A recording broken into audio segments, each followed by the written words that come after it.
Namaskar, Vanakkam, welcome back to the Vegan Veranda. We are on episode 7, and in this episode, we are talking in English. Why? Why are we talking in English? You might be wondering. And the reason for that is actually a twofold reason. The first reason happens to be the fact that we are discussing a topic, and you might know what we are discussing because you clicked on the damn video. Of course, you know what we are talking about.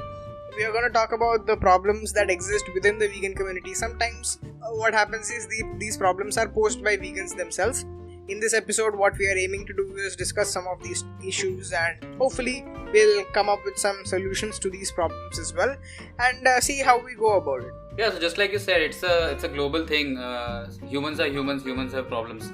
So we just wanted to make these issues clear so that we can do what's better for the animal rights movement as a whole, for the vegan community as a whole, and for saving animals as a whole. So just that we can avoid these issues and then keep them aside. The second and the more I think comical reason is that we don't know a lot of the terms that we are going to discuss in this episode, what they are called in Hindi, we don't know.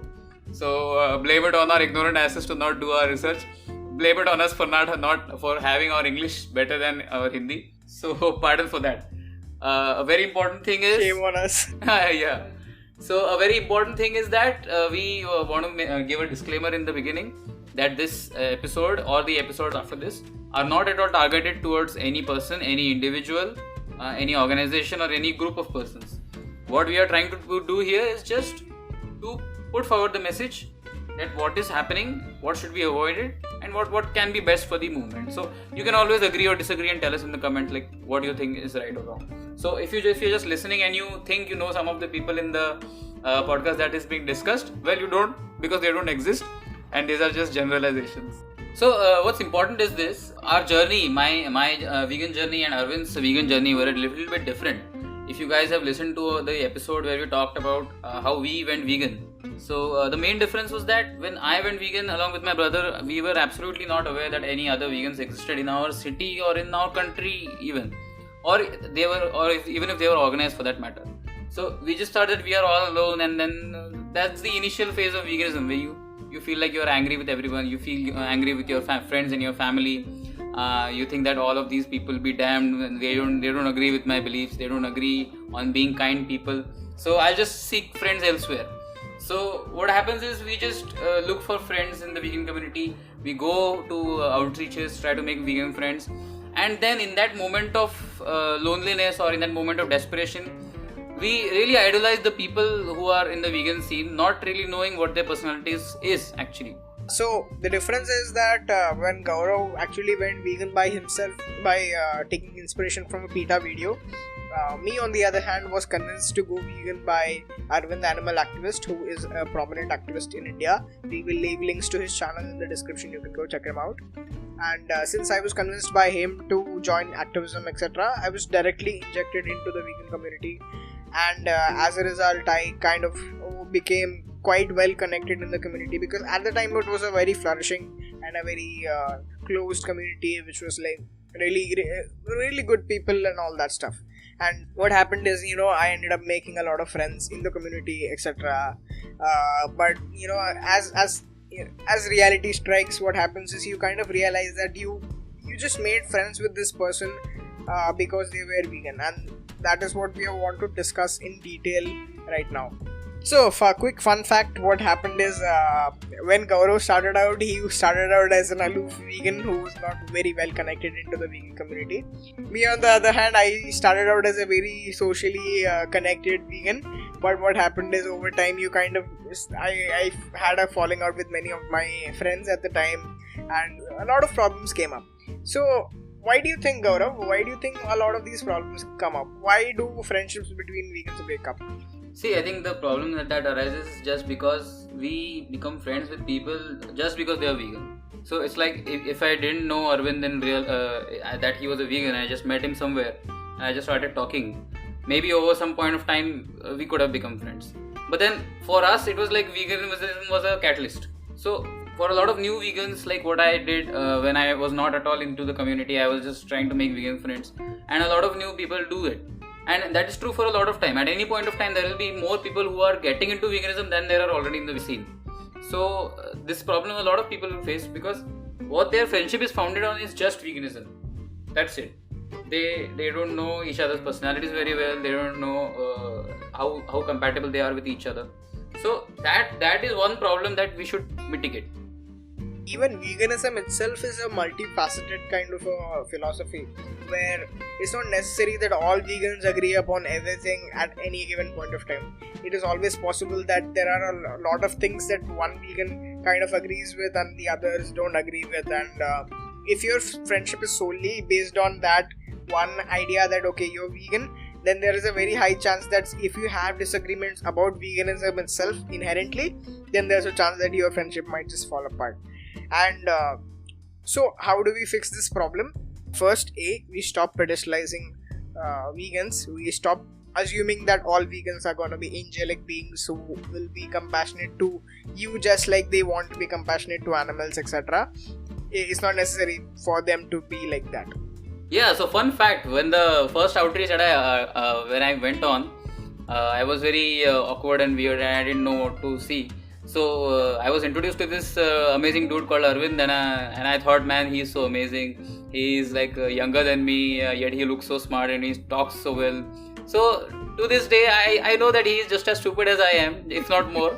So that should give you an idea that it's not always about first impressions, and not all vegans are amazing. So we all have our flaws and we all have our different personality traits. So that is our advice for especially new vegans who are getting into the scene and who are trying to make vegan friends. Definitely do that. Do get into the vegan scene. There are really some amazing people out there. Just be careful that don't excuse everything that people do just because they are vegan. Don't pedestalize them. Don't idolize them just because they are vegan. So be with them for the activism. See if a good friendship develops. If not, you can always be buddies who do outreach together, who do seminars together. But just don't rely on anyone for that matter, be it vegan or non-vegan. So people are people. People can be good or bad or any shade of grey in between. Just be wary of that. I'm sure everyone has standards for friendship, etc. So if you are someone who has standards for friendship, you have no reason to lower those standards. Just remember, vegans are people and people are idiots. Talking about idiots, Gaurav, why don't you tell us what you did during your outreach? Yeah, just as we were talking about idiots, Arvind and I were one of the bigger idiots a couple of years ago. We are still idiots in a way, but that's a different story now. Idiots because first of all, what we did was we used to have a bunch of facts that we memorized. Now the first, whenever we went to talk to any people, any strangers for outreaches, so what we used to do is we used to first show them this video, and then we used to talk to them about ethics and why it is wrong to use animals in any way. Then we used to have this pre-recorded thing in our mind. We used to talk about health and medicine. We used to talk about environment and all, mugging up some facts like WHO predicts this, Indian health and all this predicts this. So we were idiots because we had absolutely no way to know that all of these things were true or not. So what we just memorized these things and we just went. So that propagated a lot of misinformation. Yeah, and the problem is if you talk to someone who actually happens to be by chance happens to be a professional or a knowledgeable person who has information about the topic at hand, and if you quote some wrong figures and it just so happens, for instance, that the person knows the real facts, then you kind of get busted and it's not a pleasant thing to happen, because what happens is now this person has a preconceived notion at this point that okay, all vegans are liars and they just quote wrong figures and there are no facts, there is no truth to veganism, and since there is no truth to veganism, there is no reason to go vegan as a moral imperative, etc.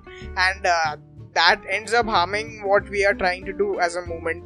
And I think we should refrain from quoting wrong facts as a solution to this problem.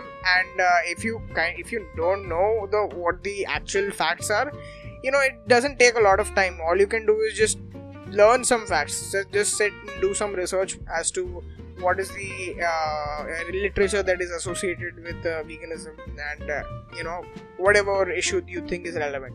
But what we did, I think a couple of years ago, I think 1 year ago or so, when we were active in the outreach scene. Well, needless to say, that's not happening right now in this current situation. But then what we decided was better not to talk about any of those things. So you see, Arvind is a bit of a researcher. He has a science degree and he's doing his master's as well. So I think he has some credibility to talk about that stuff. He can do the research. He can say what's right. I, on the other hand, have absolutely frankly no interest in learning about these things or researching it, because I am only interested in what matters the most, is that ethics and compassion trump all. So that is the main reason that we propagate for going vegan, that is for the animals. So I would suggest you better not look up any facts or not memorize any figures, because there is bound to be something wrong with it. Because unless you are very diligent and you are a very studious person, I would just say just avoid it, just stick to the facts, and then don't get carried away and say stuff that is not 100% correct. So speaking of carried away, there are some other things that vegans get carried away talking about. So you see, what happens is that we vegans sometimes indulge in activities that are questionable, both to vegans and to non-vegans. Now, these questionable activities, they are quite questionable. Dude, I think you're downplaying the word. I think you are going soft on it. I think the right word to use is actually the word that we use in our personal conversations, and that word, actually 2 words, is cringy activism or cringe activism, however you like to call it, because I really think they're like really cringy. And the example of these cringy activism, I think the most relatable example that I want to give you is the ad campaigns that PETA runs, and I'm sorry I have to take their names, but it's just how it is, and I'm sure all the non-vegans that are listening to the podcast will also be familiar with these ad campaigns. And most of the time what happens is they pay an actress or someone like that to strip naked and cover themselves in body paint or something like that with a very negligible amount of clothing, and they expect that this will actually create some awareness about veganism.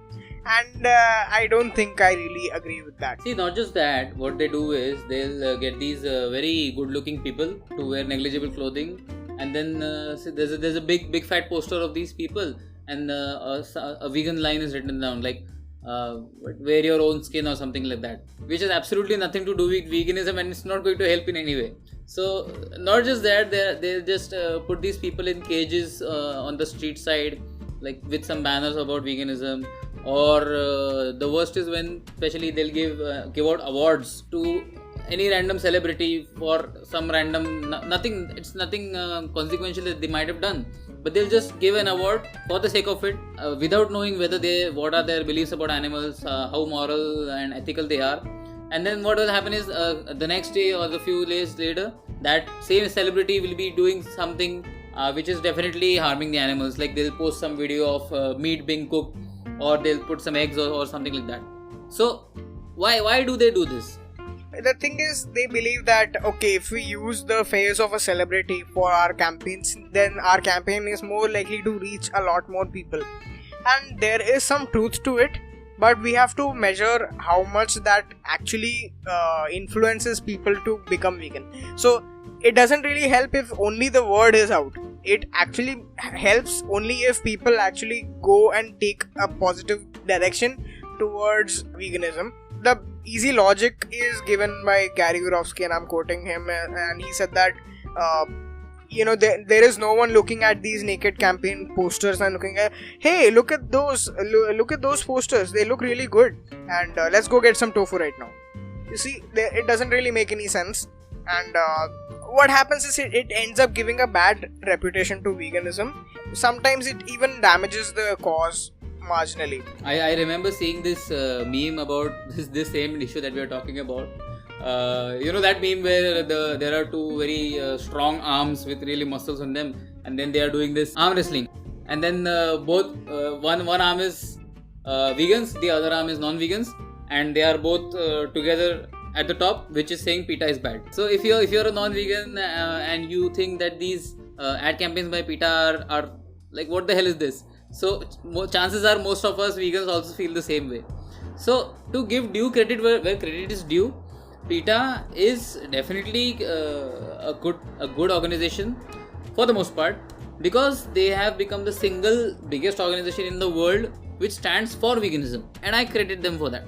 But what I feel is, with their massive outreach, with the tons of followers that they have, with I think a lot of finance also they have, so that can be better spent doing things that actually matter. So what happens is, at best, these ad campaigns will put out the word like, there is something called vegan, there's this concept, just look it up. So then people might get inspired and they'll do their own research and then they'll find out. But more often than not, this does not happen. And what it just does is it gives a bad name to veganism and to organizations like PETA who do it. So better not to do any of that. Yeah, so the reason why I think people actually believe in these ad campaigns, etc., and the reason why they believe that PETA is actually doing something substantial is because vegans end up actually being very emotional people. I think that's one of the reasons why we are vegan, is because we are in touch with our emotions and we kind of realize that we are empathetic people and we need to make changes in our lives, etc. But what happens as a result of that is that we also tend to be very gullible about ad campaigns and any other campaign for that matter. We end up going to vigils and we bear witness, etc. And I just want to define what a vigil is. Basically, it is just going to a slaughterhouse, standing outside the slaughterhouse, stopping one of the trucks, etc. And then, giving water to the animals and extending a few moments of compassion for these unfortunate beings, etc. And I'm not against it per se. I'm not saying that if you go to a vigil, you're a stupid person or you're you're doing something wrong or something like that. I just want to convey that it might not be that effective. See, just talking about that emotional, the thing that these people do the vigils. I have seen those videos and it's really it really gives me goosebumps to think that what these animals must be going through. But at the same time, see, like I told you, I was turned to veganism by a simple animated video. I don't like looking at graphic footage because I don't like looking at animals getting hurt, period. That's it. Well, I think it's not very productive to do these vigils. I mean, sure, if I just I have to acknowledge that these people are very kind. They are trying to give some moments of happiness to these unfortunate animals in their last moments. That's a very good thing. But then, does it really benefit the vegan movement as a whole? Because I don't think 99% of the time we won't be able to stop these animals from getting slaughtered, even if we give them the best treatment that we could in their last moments. So as a rational person, I feel that it would be better that we use that time in doing something that is more educational, that is more geared towards making the audience aware of these issues. So yeah, one positive thing that I have to highlight which comes out of vigils is that the footage that these very good people capture is useful when shown to non-vegans, to show them that this is how bad the animals are treated, this is how amazing animals, very intelligent beings are treated, just thrown for slaughter. So, but after a point of time, even these videos become redundant and there is only so much footage I can take. So I think that time would be much better spent if we did some other educational activities. Yeah, like I know many people who go to like 5 to 10 vigils per week. And I think if they, that time is better spent if they do some education-based activism. And I think, we should all swing. I'm not saying don't go to vigils at all. If that's your cup of tea, you can choose to kind of prioritize as to, and kind of put a number on how many hours you want to spend in doing vigils. But we need to dedicate more time for education-based activism. See, vigils at worst are ineffective, but they are not really harmful. See, it can be good for you. It can be good if you get the footage and all, but they are not harmful. But there are some things which are harmful. Now they come under an umbrella of term called welfareism. So what welfareism is? It's a very it's a wide topic. So Arvind, you tell us. Sure. So I want to start by defining what is welfareism. So welfareism is any kind of ideology or any kind of actions that we do as a community that focuses on the treatment of animals rather than the exploitation itself. So when we're talking about welfare, people usually do campaigns like cage free, humane meat, free range and all that. So and specific to India is the Ahimsa milk example. So all of these are actually welfareist takes on animal rights, and what welfareists think is that animals are not as deserving of rights as humans are, but they also think that okay, it's not okay to completely harm them, and they want to find a middle ground by proposing that we reduce the suffering, and it's okay as long as we keep exploiting them, as long as we are mitigating the suffering. So that is welfareism in a nutshell. I'd encourage you to read up about it a lot more than I'm explaining over here, because it's going to be really concise. But I'm going to be highlighting the problem with the welfareist ideology, and most of it stems from big organizations partnering with the animal abusers. One example is how PETA partners with farmers, and they partnered with Whole Foods and all these companies. They actually give out stamps and certifications saying that okay, this happens to be free range, this happens to be cage free, etc. And I won't be surprised if in the future they also come up with an Ahimsa milk tag to give farmers so that they can promulgate their business. And what happens is, as a result, people who are non-vegans and they have a slight conscience, when they buy these products, they think, oh, it says humane meat and PETA has authorized this, they have certified this, so it's completely fine if I consume this.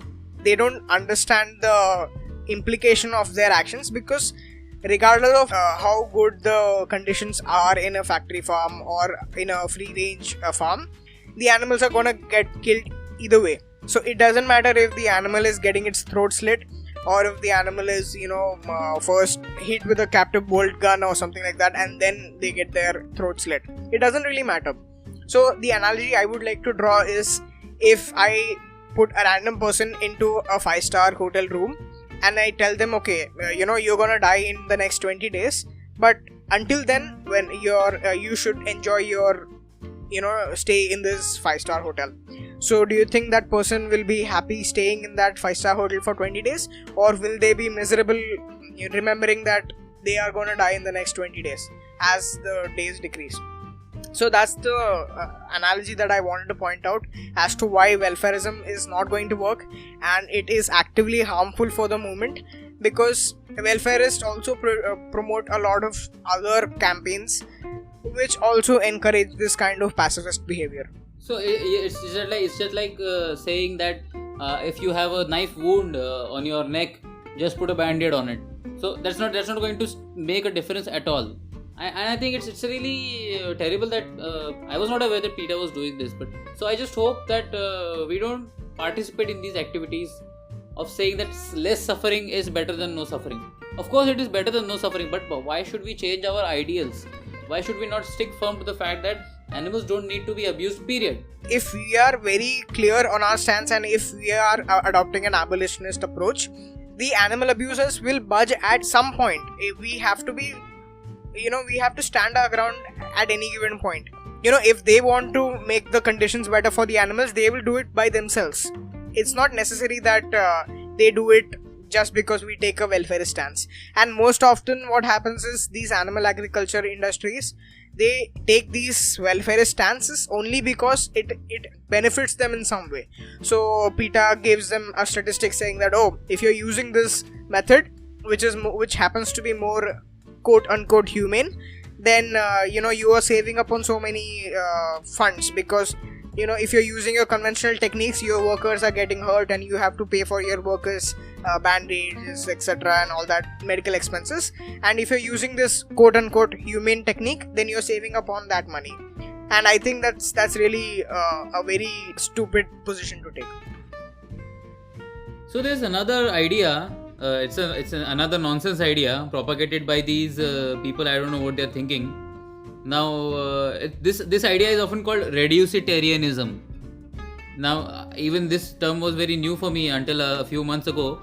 But then, if you've not heard about reducitarianism, you might have heard about something called Meatless Mondays. I think that's a lot more popular topic. So, the idea is people say that at least on Mondays, we'll not be having any meat, thinking that at least this does some good for the animals. Yeah, so what happens is, when I was newly into this scene, I kind of I used to think that okay, if people are making some incremental changes, it's fine and it's acceptable and all that. Now I happen to be someone who majorly quit cold turkey, so it was kind of alien for me to take, baby steps and all that. So it wasn't really my cup of tea, but I was like, yeah, fine, it's okay, because even in the beginning you kind of think everything is fine, but over time what happens is when you actually start thinking about it deeply, in the beginning you might even do the math saying that if a person is not eating meat for one day, then in a week they might save 5 animals. When you multiply that with 12 months in a year, they might be saving 60 animals per year, and you do all that kind of mental maths and you think, okay, well, that sounds like a good deal, because over the years they would save a lot of animals. And the actual fact is that the animal that you're not eating on Monday, you are going to be eating on Tuesday, and that's the actual issue that exists with reducitarianism. No, not just that. It's definitely true to say that if you're saving it today, that poor animal is going to get killed tomorrow if you're going to eat it. What does this achieve actually? It doesn't make much sense to me. Then there's other type of people who do follow a similar kind of idea, but it's not as scheduled as these reducitarians might have it, like meatless Mondays or etc. Now these people what they do is they have cheat days. Veganism is like a diet for them. 6 days a week or 5 days a week, I'll just contain myself and I'll have only vegan food, maybe even raw vegan food. So since these people might be very much into the health aspect, then what they'll say is I'll have a cheat day. On that cheat day I can eat whatever I want. Here we need to reiterate that veganism is not a diet. The diet thing is a part of it, but then it's a lifestyle where you're refusing to do something which is immoral. You're refusing to do something which you wouldn't want others to do unto you. So that doesn't have a cheat day. It's not like I can be good to my pets every day of the week, and then one day I'll decide like I'll be happy beating them because I was good the other days. That doesn't save any animals at all. Then there's people who will be like, come on man, I have to have the meat or the dairy or any animal product on specific days of the year, maybe because my religion tells me to, maybe because I cannot overcome the peer pressure of my friends and family. See, in that case, you haven't made up your mind as to what is right and wrong. You're just doing it probably for some trend or something like that. Again, just make it clear that we are doing it for the animals, and absolutely there's no need to use them in any way. So it's just as simple as that.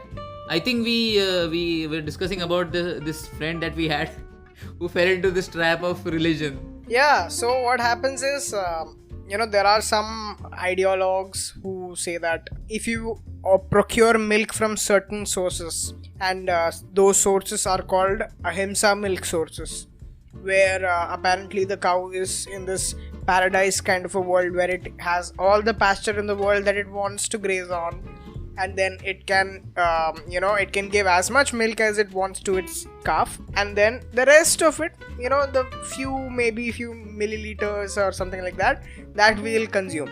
I just want to say that many people fall trapped to this. I have seen a vegan fall trapped to this. No, not just a vegan, he was a vegan activist. Yeah, he was a vegan activist. I have done activism with him. The guy had real dedication back in the day. He used to cycle all the way across for like 30-40 kilometers just to reach an outreach spot. And that is real dedication. I am not that dedicated. It was really, and at that time, it was really disappointing to see that such a dedicated activist has become prey to this ideologue. It was very disheartening actually. So the point being, don't have terms and conditions at the end of the word vegan. It's not like we are vegan with an asterisk at the end. If you're vegan, it's a lifestyle. You're trying to do something which is good. That's it. See, and if you're saying that, I will have cheat days and this days and those days, it is completely possible that all your cheat days will kind of snowball into each other. Today I meet a friend, tomorrow my grandmother comes home, day after tomorrow my sister makes her first dish, then the other day I meet another friend. So, all your cheat days keep adding up until it's no longer a cheat day, it's just your regular routine. Yeah. You just have to make sure that you are doing it for the animals. You have to do it with diligence.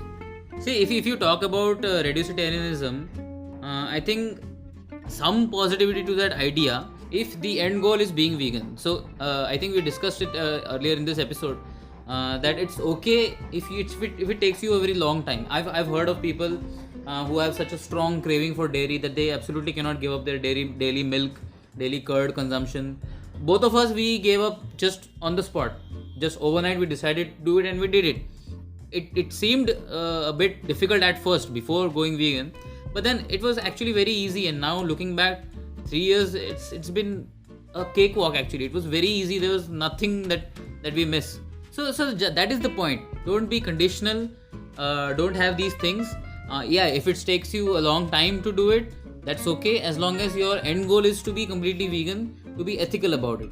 If it takes you a day, it takes you a week, it takes you a month, that's fine with it, as long as you keep working towards it. So now if you are a new vegan, especially even if you've been a vegan for a while, but then you're considering trying to get into the community, if you're trying to make vegan friends and all, that's definitely a good idea, a good path to go. We encourage that, but with that, just be mindful, just take it with a grain of salt. So if especially if you're living in a big city in India, if you're in a big city, or around the globe, if you're in a big city where there are a lot of vegans coming together, and then they're making groups and making organizations, just be mindful that sometimes, like with all humans, you might face issues with leadership. So maybe some people have taken it unto themselves to do the good task of guiding the group, and those guides may not always be agreeable to what your ideas might have. No, it's not always that the ideas that flow in a group are democratic. Oftentimes what happens is, referring to the very first point that we highlighted in this video or podcast actually, is that we assume all vegans are noble, all vegans are angelic beings, and they are all doing it for the animals and all that stuff. Chances are that is not the case, and we have to be mindful about that. Especially we vegans are very gullible, and we put anyone on the leadership panel. We don't consider whether the leader has the capability or the intelligence to become a leader, whether the person has resources to become a leader, whether the person has enough time to give to the leadership position, or we don't consider whether the person actually wants to be a leader. The most important question you're just forgetting, Arvind, is whether you need a leader in this situation. Especially if it's a very large organization, and then you feel the need to get donations and have large scale activities. Maybe in that case you need a leader. But then if you're just conducting outreaches, if you're just going on seminars, you have a good rapport with the local public, then go for it. You don't need a leader at all. See, I'm a true believer of the proverb, too many cooks spoil the broth. When we started doing activism in our suburban area, we had to take up a leadership position because there was no activism scene happening in the suburbs, and we had to take up a lead, and we had to start organizing outreaches and all. And I think we are doing fine with a very small handful of activists that are working very hard at least we were working very hard before the lockdown happened. We were making good progress, and we were actually reaching out to a lot of people in the suburbs, which would not have been reached out if it was not for us, because these people don't go out, and those people who are doing activism in the main city won't come to the suburbs. So that is the thing that we did. I think 2 years ago or somewhere around that line, the three of us, me, Saurav and Arvind, decided that we should do it in our own area. So that was like the Three Musketeers entering into uncharted territory. We had absolutely not much experience to work on. But then as time passed, as people we converted started joining us, other people who were close by but they never got into activism, they started joining us. So even then, I don't think we have a leadership position as such, because they don't consult us on many of their adventures. If they are going on outreaches and all, we encourage it, and if they just need some help, if they need us to join, we are there. So in many cases, just keep that in mind. It's not always that you need a leader.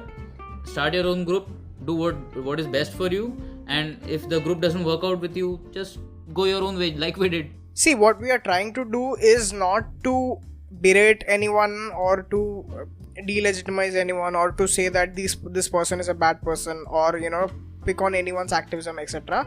We are not doubting on anyone's intention to help the animals or progress the movement as a whole.